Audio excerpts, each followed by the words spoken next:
Bom dia! Stai ascoltando Buongiorno Business, il podcast che parla di startup e imprenditori tra Italia, Brasile e America Latina. Buongiorno San Paolo e Italcam, Câmara di Comércio Italo-Brasileira de São Paulo, apresentam Infraparlare, o podcast das empresas empenhadas em construir as infraestruturas do futuro. Bem-vindos a mais um Infraparlare, uma série com a Câmara de Comércio Italiana de São Paulo. Estou aqui com Mamedi, bem-vindo mais uma vez, benvenuto. Olá, tudo bem com vocês? Tudo Estamos bem? Aqui novamente, né? Nosso Infraparlare. Mais um evento do Infraparlare. Sim, que é um podcast que a gente criou com o Comitê da Infraestrutura da Italcam, né? E o Mamedi me acompanha nessa caminhada. E hoje temos uma convidada, Flávia Vasquez Soares, da empresa Ventana Serra. Bem-vinda, benvenuta.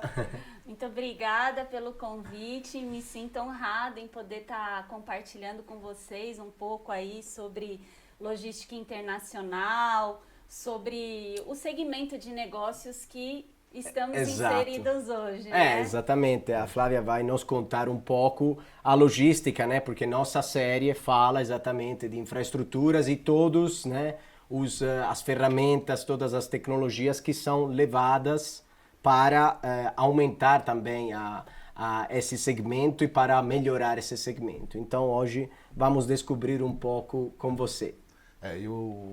Hoje uma coisa importante, né, que a gente tem hoje, que primeiro é a presença de uma mulher, né, participando do nosso Infraparlare, acho que é sempre importante.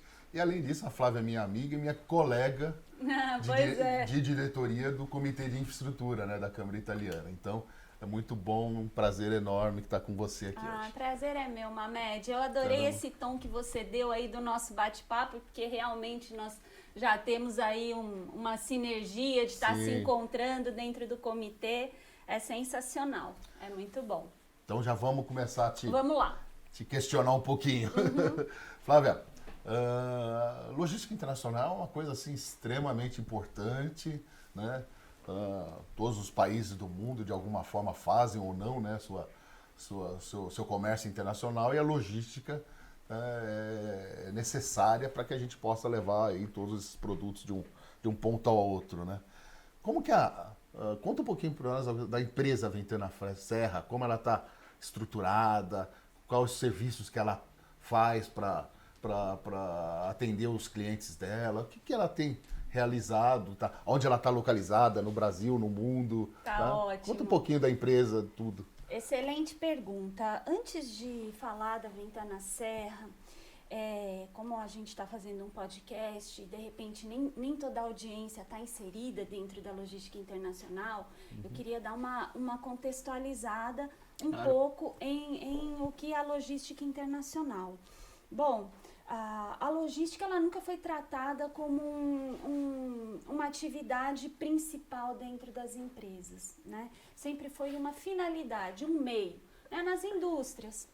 A indústria fabrica, ela se preocupa com o custo do produto e se preocupa em ter clientes. Né? Mas como fazer o seu produto chegar até o seu cliente? Logística. Então ela sempre foi um meio, nunca foi encarada de uma maneira muito estratégica. Bom, da década de 80, década de 90 em diante, a logística passou a ser olhada, né, com um olhar mais no detalhe, mais estratégico, né? Por quê? A gente entrou, né, o mundo entrou numa velocidade muito grande, né? As coisas são para ontem. E atualmente a logística ela funciona como? Vamos pegar um exemplo do e-commerce, não é o setor da Ventana Serra, mas só para visualizar o estratégico. O e-commerce hoje ele já não briga mais por produto, mas ele briga pela velocidade da entrega, pela experiência do cliente, quando que aquilo vai estar chegando na mão.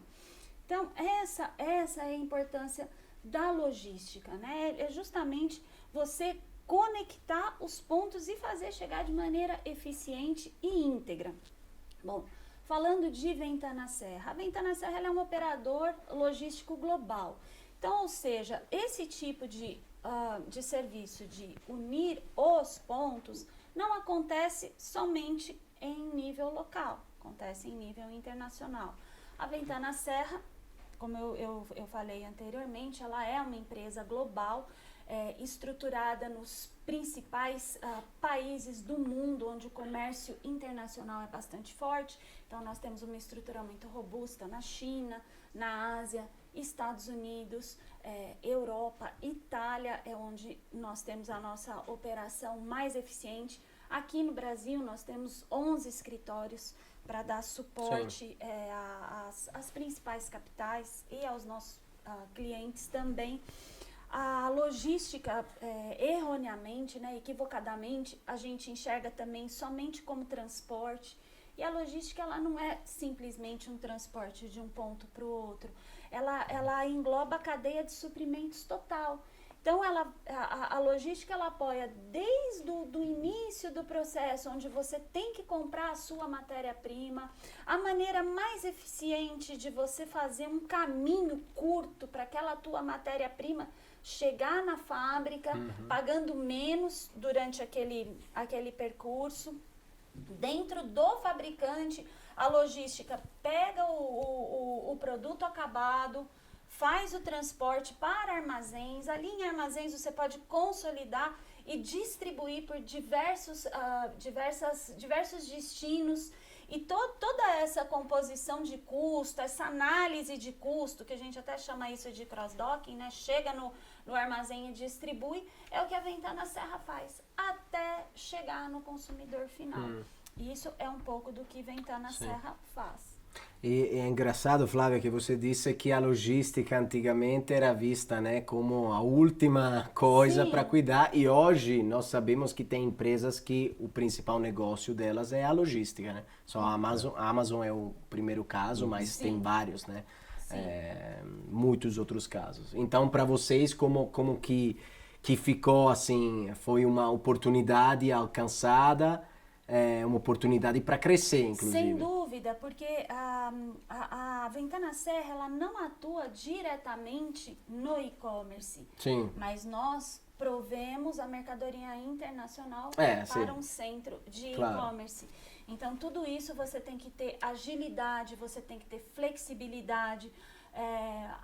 Uma das maiores vantagens competitivas que eu enxergo dentro da Ventana Serra é justamente um modelo flexível, que você pode adequar de acordo com a demanda ou a necessidade do seu cliente final. Então, você pode atender diversos segmentos, diversos setores, que vai desde o varejo, do automotivo, do químico, do fashion, do healthcare. Você pode atender vários setores diferentes e montar a sua estratégia logística de maneira customizada. E também imagino que tenha algumas dificuldades, né, em fazer essas operações. Quais são, para você, né, as dificuldades do Brasil, né, como sistema, no comércio exterior? Perguntou, né? Essa pergunta, Alessandro do céu, eu acho que a gente precisa de um dia inteiro para responder, né? Mas o que tomar um café. Pois é. Mas o que eu posso adiantar, eu estou na área de comércio exterior desde 1996, né? Esse ano eu completei 25 anos dentro do comércio exterior brasileiro. Eu passei por diversas transformações, né, dentro do Brasil, falando de Brasil e chegando na tua pergunta, que são as dificuldades. O Brasil, para começar, o nosso tamanho, né? Nós somos um país de dimensões continentais, né? Quantos países da Europa cabem dentro do Brasil? Então, aí a gente já começa com uma das nossas maiores dificuldades, que são as distâncias. A matriz logística brasileira não é uma matriz equilibrada. Nós somos muito concentrados no transporte rodoviário, pouco no aquaviário, né? Temos 8 mil quilômetros de costa. Nossa, e pouco utilizado no comércio interno, né? Que é a cabotagem, que a gente chama. E rios, né? E rios também. E os rios... São mais aproveitados? Não. Dentro da logística brasileira, tanto o fluvial quanto o marítimo, a cabotagem ela engloba os dois, né? Que a cabotagem é o nacional, é pouco explorado. Nós temos poucas empresas, né, Mamed, que atuam diretamente e que poderia melhorar, mas temos ações do governo vislumbrando essa melhoria, né? Depois eu chego no que o nosso governo tem feito. A ferrovia, que deveria ser amplamente explorada, é pouco explorada, mas o governo, as ações governamentais nessa direção têm sido bastante ativas em estar crescendo o setor ferroviário no Brasil. E uma coisa que eu vejo muito negativa e que também tem que ser muito trabalhada são os hubs, né? Porque como o Brasil é um país de dimensões continentais, o que acontece? Você tem uma costa de 8.000 quilômetros, ótimo.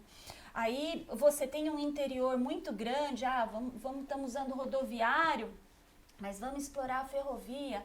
Agora, o multimodal é aonde eu acho que entra uma deficiência grande nossa. Como você compor o rodoviário, o ferroviário e o marítimo? O marítimo juntos. Que seria extremamente eficiente. E a Europa explora muito isso, né? Eu já fui muito para a Europa, conheço bastante a estrutura logística lá. Eu vejo isso como um fator a ser melhorado. A burocracia brasileira, falando em comércio internacional, a burocracia brasileira é muito grande. Os órgãos do comércio exterior brasileiro, eles não são centralizados, né? O Brasil, ele não tem um ministério, uma pasta única que cuide do nosso comércio internacional. Ele é todo setorizado, então a gente tem um mapa para a agricultura, a gente tem uma Anvisa para a saúde, a gente tem um Inmetro para medidas e metrologia. Depois você tem a Secretaria de Negócios Internacionais, que é a antiga do Comércio Exterior, que cuida da pasta comercial do Brasil, dos acordos bilaterais. Aí você tem uma Receita Federal que faz aí toda a parte de fiscalização de aduana e tributo.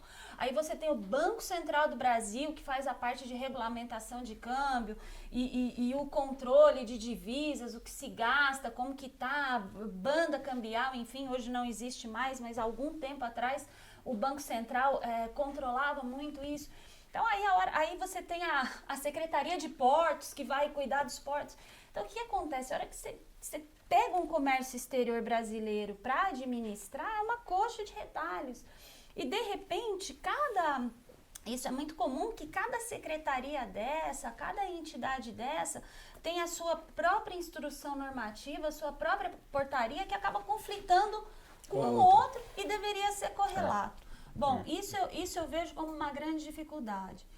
Estão acontecendo melhorias, né? A gente está aí desde 2017 no desenvolvimento do Portal Único do Comércio Exterior Brasileiro, que eu vejo como um avanço sem precedentes, né? Como eu falei, eu estou há 25 anos nessa área. Sim. E desconheço em qualquer lugar do mundo um projeto como o Portal Único.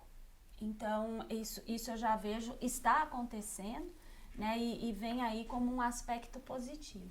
Mas hoje a gente ainda está engatinhando um pouquinho. E Flávia, assim, você comentou assim, né?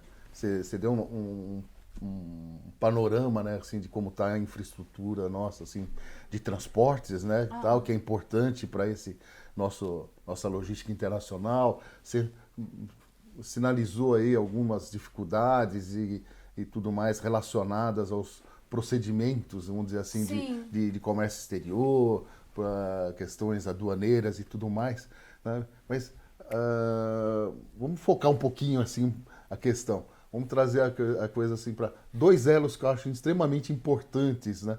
Ou até três, vamos dizer assim, se a gente quiser sair um pouquinho mais, tá? Nesse sistema logístico. Portos, aeroportos e portos secos.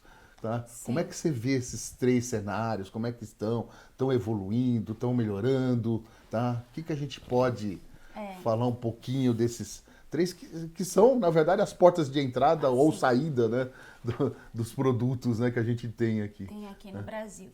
Tá, nós temos o Porto de Santos como porto maior, né, até mesmo da América do Sul, que é o nosso grande gate. Não está como o ideal, não é o ideal, tem muito ainda a se avançar. Existe aí um programa de privatizações que você também tem acompanhado, né, a privatização dos portos para trazer mais modernidade, para permitir aí construção de novos berços, receber navios maiores, porta-containers maiores, cargas maiores, apesar que o Porto de Santos é bastante estruturado e consegue receber, né, o que a gente tem hoje. Para a parte de exportação, a gente tem a área de grãos, que eu acho que deveria estar deveria estar melhor atendida, né? Em Santos, Paranaguá, que são os 2 gates nossos, né, grandes para exportação de grãos, que nós somos praticamente os maiores do mundo nisso. E ainda tem muito o que avançar, mas eu acredito que a gente já está muito melhor do que 10 anos atrás. Infraestrutura de aeroportos, eu ainda acho que tem muito a melhorar. Quando a gente fala de Sul e Sudeste, nós estamos bem, né? Falando de São Paulo, Santa Catarina, Paraná, nós estamos bem. Eu acho que Rio de Janeiro tem que melhorar, Espírito Santo tem que melhorar, Minas Gerais tem que melhorar, Manaus tem que melhorar. Então, assim, como o Brasil é muito grande, ainda há muito... E o Nordeste ainda, né? Nordeste.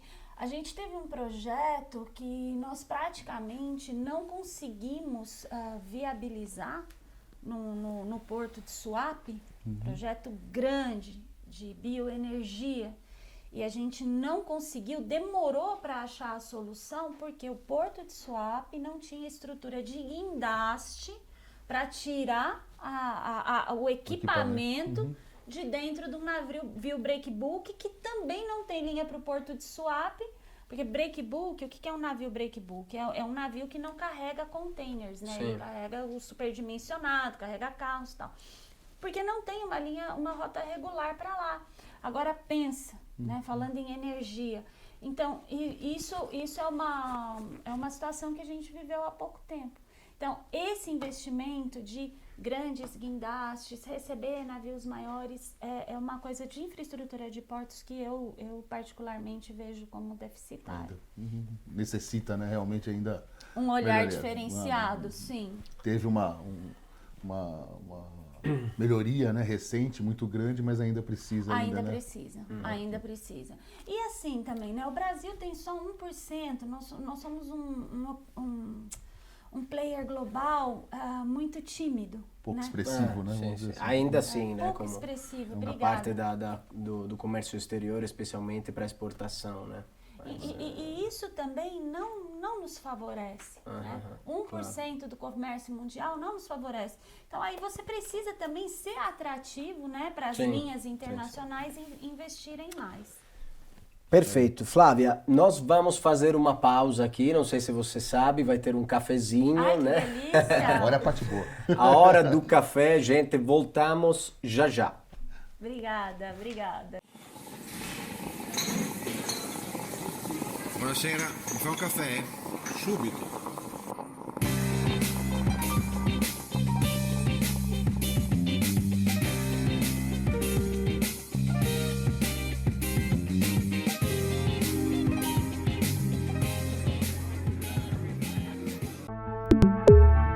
A produção de energia verde está no DNA do Grupo Ásia desde o início. No Brasil, temos hoje 51 megawatts instalados e uma produção anual de mais ou menos 380 gigawatts-horas. Nós queremos replicar aqui o que já foi implementado com sucesso na Itália. Temos um plano ambicioso de desenvolvimento e crescimento no país.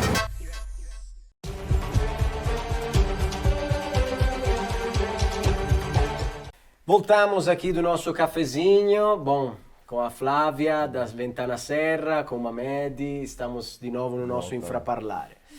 Então, Flávia, a nossa pergunta agora não é tão boa porque são questões um pouquinho delicadas, né? Nós passamos por 2 anos de pandemia e acabou a pandemia, ou pelo menos estava acabando, começamos uma guerra, né? Começamos dizendo como mundo, né? Mas, claro, não começamos nós. Sim. Mas, bom, as empresas de logística, como a Ventana Serra, como responderam e o que você acha? Quanto vai durar isso, né? Esses impactos? Tá, bom, falando em pandemia, Alessandra, até quando a gente estava batendo um papinho aqui na hora do café, a pandemia, ela trouxe inúmeros desafios, mas também trouxe grandes oportunidades, né? Sim. É dentro da situação da crise que a gente cria também. A pandemia, ela trouxe uma ruptura muito grande na cadeia logística, né? E quando a gente fala a ruptura na cadeia logística, por quê? Com as políticas de lockdown em grande parte do mundo, o fica em casa, não sai, vamos proteger as pessoas. O que aconteceu? As fábricas simplesmente tiveram que puxar o freio, né, do processo produtivo, faltavam pessoas para que a coisa pudesse acontecer. E como isso refletiu na logística, né? Se você não tem um produto pronto, se você não vai produzir, não precisa comprar a matéria-prima, não faz sentido você acionar, né, o seu transporte para isso. E aí aconteceu uma ruptura muito grande na logística internacional. O Brasil sofreu bastante com isso, porque nós somos pouco expressivos mesmo no comércio internacional.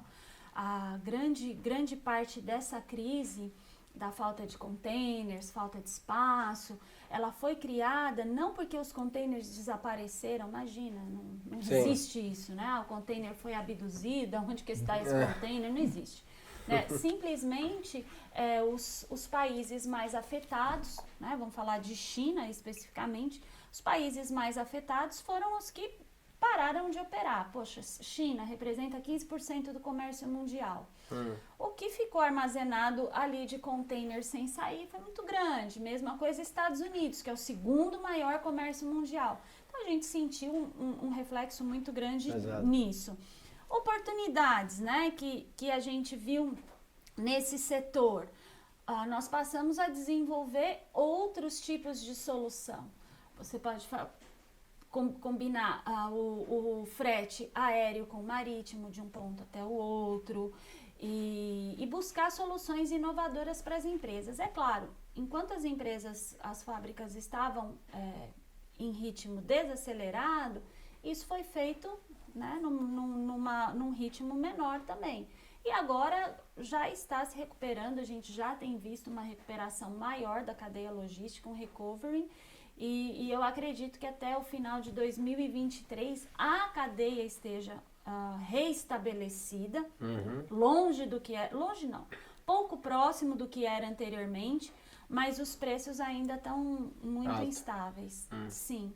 Não tão altos. Eu posso dizer para você que um frete da China, ela já caiu o quê? 2 terços. 2 terços de um container da China, né, Xangai para Santos, ela já diminuiu em 2 terços. Então a gente tinha no ápice da pandemia, a gente tinha o quê? $15 mil um container de Xangai para Santos. Hoje a gente já está com um espaço abaixo de 5 mil. Então isso a gente já vem notando uma recuperação, né? Uma recuperação da cadeia logística e outras variáveis que eu não vou me alongar, sim, senão claro. A gente passa o dia inteiro falando. Isso é importante, realmente, mostrando que a recuperação mundial, né, assim, está se avançando, né, e as coisas aí tendem, acho que, a melhorar, né, graças a Deus. Graças a Deus. Agora, da guerra, desculpa te interromper, Mamed, mas ele me comentou sobre a guerra, né? Aí emendamos com a guerra. Bom, vou falar para o Brasil, né? E para o Brasil, esse conflito, né? Conflito Rússia e Ucrânia, não foi muito bom, principalmente no que tange ao nosso agronegócio, né? O agronegócio brasileiro é o que sustenta não tão somente o nosso país, né, um dos maiores contribuições, né, da nossa balança comercial, não só o nosso país, mas o mundo também, né? O Brasil, ele abastece 1/3 da população mundial, não se fala nisso. Mas verdade. 1/3 da população mundial é abastecido pelo Brasil. E o que a gente sofreu, principalmente aí nesse conflito, você acaba cortando, né, evitando relações comerciais por uma série de variáveis aí. E o Brasil importava muito fertilizante da Rússia, né? Isso, como eu falei para você, eu estou há 25 anos no comércio exterior. 15 anos atrás a gente já falava do fertilizante russo, da importância do fertilizante russo aqui no Brasil. E para você comprar esse fertilizante, ele já estava 2 anos vendido. Era uma demanda muito forte. E não tem muitos outros alternativos, né? Aparecem, né? Na crise que a gente cria. Australianos, europeus, canadenses. Pois é. Aí foram aparecendo os outros amigos nossos, né? Então, hoje o Brasil, ele conseguiu reverter essa situação com um grande parceiro nosso, que a Liga Árabe hoje importa e exporta muito para o Brasil. O Marrocos é um grande exportador de fertilizante para o Brasil. Quase metade está vindo do Marrocos. Catar também está vindo fertilizante do Irã, né? Catar, Irã e Marrocos hoje são os principais parceiros brasileiros no que diz respeito ao fertilizante. Agora, ainda dentro do conflito, a gente tem a questão da Ucrânia, né? Que assim como o Brasil abastecia, a Ucrânia também tem a questão de trigo, milho, que os outros países também devem estar sofrendo. Muito bom. Vamos mudar um pouquinho, trazer para um cenário menos árido, vamos dizer assim. Lá. Né? Então, vamos falar agora um pouco de tecnologia, né? Opa, eu gosto. Aí acho que é mais fácil. É fundamental, né, hoje, para toda a logística internacional. Você mesmo já começou a falar, né, no nosso bate-papo hoje, falar um pouquinho sobre o Portal Único, né, que o Brasil está aí implantando já há alguns anos e tudo mais, tá? A OMA, né, a Organização Mundial das Aduanas, tá? Com processos lá do OEA, né, do Operador Econômico Autorizado, tá? Como a Ventana Serra está inserida nesse processo, tá? O que vocês têm de tecnologias, fora isso que a gente está comentando aqui, mais para melhorar toda essa operação logística que a gente tem hoje internacional? Foi muito boa a sua pergunta, Mamed. Hoje não existe mais crescimento sem tecnologia, né? A velocidade do tempo, a integridade das informações, elas estão muito, muito ligadas a um bom sistema de inovação. A Ventana Serra acompanha, obviamente, a tendência de mercado e, enfim, nós somos os operadores econômicos, somos certificados como operadores econômicos autorizados. Eu acho que hoje em dia é o que existe de mais moderno dentro das aduanas. É uma tendência mundial, né? Quando você fala em OEA, a empresa está assumindo as responsabilidades perante a uma fiscalização até mesmo governamental, né? Porque você sabe que quando você é um certificado OEA, indústria, você já pula etapas. Né, de conferência aduaneira.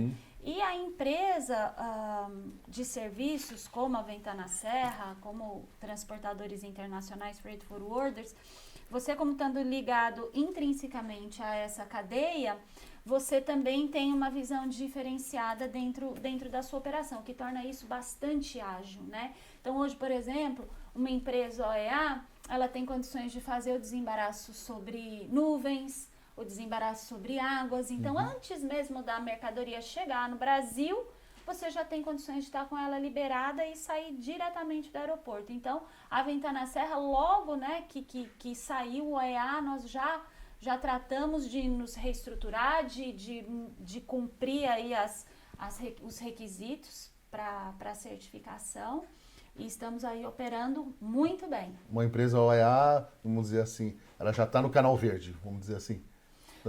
Sim. Na grande maioria, sim. O que dá uma travada ainda um pouco são os correlatos, né? Por exemplo, um mapa, um Ministério da Agricultura que de repente te pega uma embalagem de madeira para ver, um pallet. Esses agentes intervenientes, né, que a gente tem aí, que às vezes... Isso dá uma atrapalhadinha, que é onde eu falo que falta um administrador central para eliminar essas arestas, né, que ainda atrapalham. Essa digitalização também vem ajudando, né? Ajuda em tempo, mas, por exemplo, se o mapa resolve o Ministério de Agricultura e Abastecimento resolve olhar a madeira da tua importação, você pode estar no canal verde. Você vai ter que parar. Você vai parar para poder... Você vai ter que parar para atender. Mas, em geral, né, não vamos falar de exceção, porque eu não gosto muito de exceção. Vamos falar no geral ajudou muito e está ajudando bastante. Também para os nossos amigos que têm pequenas e médias empresas, isso é importante, né? Sim. Porque sabemos como é difícil essa custo, parte, né? o custo, o tempo, né? Sem dúvida. Então é muito importante. Rapidinho, assim, essa certificação quanto tempo uma empresa demora, você sabe? Assim, é que nem aquelas certificações da ISO, às vezes demoram 2, 3 anos aí e tal, para se conseguir, assim, números rápidos aí. Depende de como a empresa é estruturada. Se é uma empresa organizada, ela tende a sair com uma certa rapidez. Né? 6 meses a um ano. Um ano. 6 meses a um ano. Se é uma empresa bastante organizada. Porque isso não passa de procedimentos pré-estabelecidos que você tem que cumprir. Então, se é uma empresa organizada, vai rápido. Entendi. Flávia, nós terminamos todos os nossos episódios com a mesma pergunta de sempre, né? Sendo negócio, sendo entretenimento, sempre tem essa pergunta. Claro que muda um pouquinho o jeito, né? Porque nós fazemos essa pergunta. Todos os caminhos, você sabe, levam para Roma, né? Mas qual é a sua Roma, no sentido o seu norte, né? O seu objetivo e desejo claramente dentro do perfil profissional e como Ventana Serra. Tá certo. Eu achei muito inteligente essa pergunta. Confesso que eu pensei em muitas coisas para responder, né? Mas basicamente, falando de Flávia, né? Eu acho que o meu Roma são atitudes transformadoras. Você entrar dentro de um ambiente de negócios e ali naquele ambiente você poder trazer um impacto positivo, uma transformação positiva. Dentro da Ventana Serra, o meu Roma principal é a experiência do cliente. A única, né, na minha opinião, a única coisa, a força motriz da recompra é a experiência que aquele cliente teve com você. Não é mesmo? Se você, trazendo isso um pouco para o nosso mundo, se você vai num lugar e o atendimento é demorado, dificilmente você vai retornar àquele lugar, né? Verdade. Então, a experiência do cliente de entrar, de ver que a operação vai fluida, que o tempo dele é atendido, que ele é cuidado, que ele tem ele tem um ouvido, ele tem um bom tempo de resposta, e isso para mim é muito importante, é o meu Roma, porque esse cliente só volta se a experiência for muito boa. E é claro, todos os departamentos, tudo dentro de uma empresa é importante, né? Até dentro da administração de empresas, a gente chama as empresas, né, comumente de organização. Por quê? Porque são órgãos e ali um depende do outro para andar. Mas o pulmão são os clientes, Sim, é o que vai te sim. jogar oxigênio para dentro, e esse para mim é É o que tem que estar em primeiro lugar. A gente acho que já comentou uma vez, quem paga a conta e quem também te manda embora é o cliente. Então, o cliente tem que estar satisfeito, sendo ele uma empresa ou um consumidor final, né? Exatamente, inclusive dentro da empresa. Mas é uma experiência boa, porque você tem, cada cliente tem uma situação, né? Um caso, né? Um case diferente. Então, isso realmente te inspira, né? E traz esse, como você disse, né? Essa oxigenação nova, né? Acho que é bem interessante essa linha. E a gente aprende muito com os clientes, né? Eu aprendi muito com os meus clientes. Cada projeto novo, cada planejamento diferente, a gente também tem que se reinventar. Sim. Então, esse olhar de fora para dentro também é importante. É muito significativo. Flávia, grazie pelo seu tempo, por ter participado do nosso podcast, né? Como sempre.